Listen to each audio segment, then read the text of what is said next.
नमस्कार सारे प्यारे बच्चों का स्वागत है बीएससी प्रो क्लासेज में।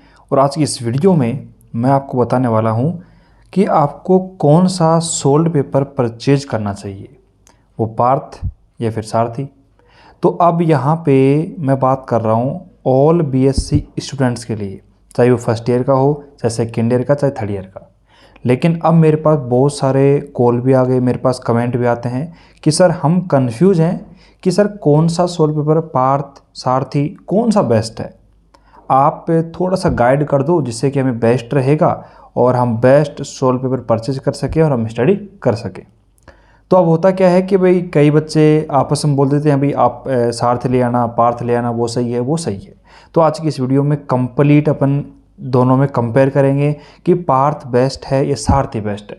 तो आज की इस वीडियो को अगर आपने पूरा देख लिया तो आप ये डिसीजन ले सकते हो कि कौन सा सोल्ड पेपर बेस्ट है और किस से अपन बेस्ट तैयारी कर सकते हैं। या फिर बहुत सारे बच्चों ने परचेज भी कर लिया होगा, तो आप को अगर उन मतलब जो परचेज कर रखा है उनको बदलने की आवश्यकता है या नहीं है, वो सब कुछ आपको वीडियो में पता चल जाएगा।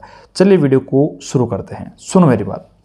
अब यहाँ पे बहुत सारे बच्चे ऐसे होंगे जो कि बीएससी मतलब पार्ट फर्स्ट में भी हो गए, ठीक है।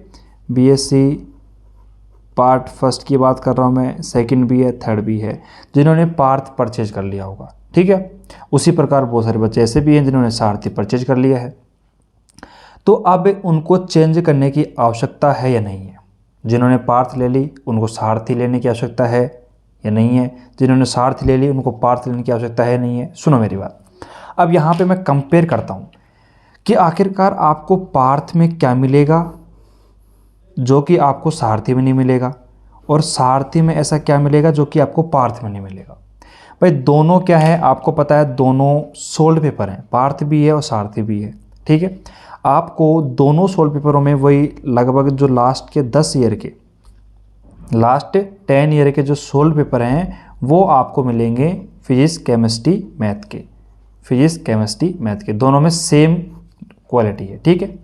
उसके बाद में जब सेकंड पॉइंट आता है कि सर इसमें क्या पैटर्न रहता है, तो मैं आपको बता दूं कि जो पार्थ रहता है आपका, उसमें भी जो आपका 2021 में और 22 में, सॉरी 21 में, और जो आपका पीछे का यानी कि जो आपका 21 है और जो आपका 20 है, उसके सोल्ड पेपर आपको पहले सोल्व करे हुए होते हैं। और बाद के जो पेपर होते हैं आपके 19 के, 15 के, 16 के, 18 के, जो भी पीछे के पेपर हैं उनको आपको यूनिट के अंदर सोल्व करके बताया हुआ आता है। और यही का यही पैटर्न दोनों में सेम है। जब मैंने दोनों को कंपेयर किया आपस में तो मुझे देखने को मिला कि जो पेपर पैटर्न रहता है और जो आपका क्वेश्चन का पैटर्न रहता है वो लगभग आपका 99% सेम है दोनों में। तो अब बच्चे कहेंगे सर डिफरेंस क्या है। अरे भाई वही तो मैं समझाने की कोशिश कर रहा हूँ, चाहे आप पार्थ ले लो चाहे सारथी ले लो, मुझे तो कहीं पे डिफरेंस मतलब बिल्कुल भी देखने को नहीं मिला। जो डिफरेंस है वो बिल्कुल कहीं भी मतलब देखने को नहीं मिलेगा आपको। और मैं आपको बता दूं, ध्यान सुनना, यहाँ पे जो पेपर पैटर्न मैंने आपको बताया कि जैसे आपकी कोई यूनिट नंबर फर्स्ट है तो यूनिट नंबर फर्स्ट में जितने भी 2015, 16, 17, 18, 19, 20, 21, 22 में जो भी क्वेश्चन आया होता है उस पर मेंशन होता है और पूरे यूनिट के सारे क्वेश्चन एक साथ लिखे हुए होते हैं। और यही का यही पैटर्न आपका सारथी में है। अब देखो बदलाव कहाँ पे है, देखो मैंने देखो बदलाव थोड़ा बहुत तो है, नहीं तो फिर वही बात है कि सारथी और पार्थ में क्या डिफरेंस रहा। बदलाव यहाँ पे ये होता है कि जो थोड़ा सा प्रिंटिंग का है और जो क्वेश्चनों की लैंग्वेज है ना, लिखने का तरीका लिखा हुआ है, भाई लिखने का जो तरीका है वो यहाँ पे पार्थ में थोड़ा चेंज है और सारथी में थोड़ा चेंज है। कहते हैं ना भाई कोई डेरिवेशन है तो डेरिवेशन की जो लैंग्वेज लिखी हुई है वो थोड़ी सी मुझे इफ़ेक्टिव लगी पार्थ की। जो डेरिवेशन आपके करे हुए हैं और जो लैंग्वेज थ्योरेटिकल लैंग्वेज भी होती है वो मुझे इफ़ेक्टिव लगी पार्थ की, थोड़ी सी कंपेरिजन सारथी के बजाय। तो यहाँ पे अब बच्चों को देखो, मैं वही बोल रहा हूँ कि जिन बच्चों ने परचेज कर ली है पार्थ सारथी, चेंज करने की कहीं पे भी आपको कोई ज़रूरत नहीं है, कोई भी ज़रूरत नहीं है, ठीक है।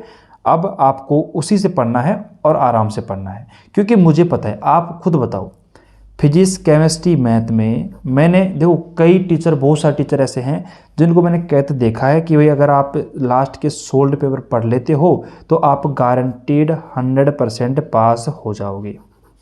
भाई एक बात बताओ, आप खुद हो, समझदार बच्चे हो, आपको खुद को पता है कि अगर मैं पार्थ और सारथी को पढ़ लूँगा तो 100% क्या 200% गारंटी है कि आपको कोई नहीं रोक सकता पास होने में, ठीक है। लेकिन एक बात मुझे बताओ, अगर आप केमिस्ट्री में तो चलो फिर भी बच्चे याद कर लेंगे, लेकिन फिजिक्स और मैथ में बच्चे कैसे वो लास्ट ईयर के सोल्व पेपर पढ़ पाएंगे? मुझे एक बात बताओ। आप एक देखो, सुनो मेरी बात, जैसे ये एक यूनिट है, यूनिट नंबर आपकी फर्स्ट है, उस फर्स्ट में मतलब बहुत सारे क्वेश्चन आपके दिए हुए हैं जो कि 15 से लेकर आपके 21 तक के पेपर आए हुए हैं, पीछे के भी दिए हुए हैं। तो आप सोचो उनमें बहुत सारे क्वेश्चन आपके आ गए, उनको जब आप पढ़ोगे तो थोड़ा बहुत यूनिट का आइडिया आपको लग जाएगा। लेकिन एक बात बताओ मुझे, ये जो यूनिट के आइडिया हैं ये आपको लगेंगे कहाँ से, कैसे समझ में आएंगे क्वेश्चन आपको? तो यही तो फिर अब देखो, बोलना कितना आसान होता है। टीचर्स बोल देते हैं कि आराम से आप जो सोल्व पेपर है उनकी यूनिट फर्स्ट पढ़ लोगे, सारे क्वेश्चन कर लोगे तो आपको आराम से समझ में आ जाएगा। लेकिन एक बात बताओ, मैथ में हो गया, फिजिक्स में कोई डेरिवेशन हो गया, जब आपने वो पहले पढ़ाई नहीं है, उसकी कैलकुलेशन करी हुई नहीं है, तो फिर आप कैसे समझोगे? तो इसलिए जो फिजिक्स केमिस्ट्री में जो बीएससी स्टूडेंट्स हैं वो सोल्व पेपर से मदद ले सकते हैं, लेकिन उतनी मदद भी बच्चों को नहीं मिल पाती, क्योंकि बिना सोल्व करे, बिना क्वेश्चनों को पढ़े बेकार है सारथी। लेकिन जिन बच्चों ने बढ़िया मतलब इस स्कूल में मतलब आपकी जो कॉलेज है और कोचिंग सेंटर्स में बढ़िया पढ़ रखा है, तैयारी कर रखी है, उनके लिए ये थोड़ा सा यहाँ पे बेनिफिट देंगे, वरदान आपके लिए साबित होंगे। क्यों? क्योंकि जब आपने क्वेश्चन कर लिए तो अब आपको खुद को परखने का, खुद को निखारने का एक मौका है। पार्थ और सारथी से आप जब लास्ट ईयर के पेपर्स को देखोगे, भाई कैसे क्वेश्चन आए हुए हैं, छोटे बड़े, और ख़ासकर जो न्यूमेरिकल आए हुए हैं, भैया न्यूमेरिकल्स के लिए तो दोनों सोल्व पेपर बेस्ट हैं, क्योंकि न्यूमेरिकल जो होते हैं ना ये फिक्स रहते हैं, फिक्स पैटर्न के न्यूमेरिकल रहते हैं जो कि आपको एग्जाम में देखने को मिलते हैं, जिससे कि आप आराम से आइडिया लगा सकते हुए ऐसे न्यूमेरिकल वहाँ पे आते हैं। तो जिन्होंने कुछ भी नहीं पढ़ रखा है वो शायद पार्थ और सारथी से कम ही मदद ले पाएंगे, लेकिन लास्ट टाइम पे जो टिप्पणी का पर्चे बनाने का काम है वो जरूर में काम आ जाएगा आपके, ठीक है। बाकी तो समझ लो आप, ठीक है। बाकी और कोई बच्चा, मैं बात कर रहा हूँ जो वीडियो देख रहा है और कोई बीएससी थर्ड ईयर का बच्चा है और अभी एग्ज़ाम आ रही हैं, स्टार्ट हो रही हैं, होने वाली हैं, तो कोई बीएससी थर्ड ईयर का बच्चा है जिसने कुछ भी नहीं पढ़ा हो तो वो इस नंबर पे कांटेक्ट कर सकता है, ठीक है। उसको कुछ न कुछ आइडिया, कुछ न कुछ बातें ऐसे बताएंगे, ठीक है भाई, कहाँ से पढ़ना है, क्या पढ़ना है। तो बीएससी थर्ड ईयर का हूँ, ओनली बीएससी थर्ड ईयर बात कर रहा हूँ, सेकेंड ईयर की बात नहीं कर रहा मैं, ठीक है। तो इस नंबर पे कांटेक्ट कर लेना, ठीक है। तो आज के लिए इतना ही और अब मिलते हैं नेक्स्ट वीडियो में। धन्यवाद।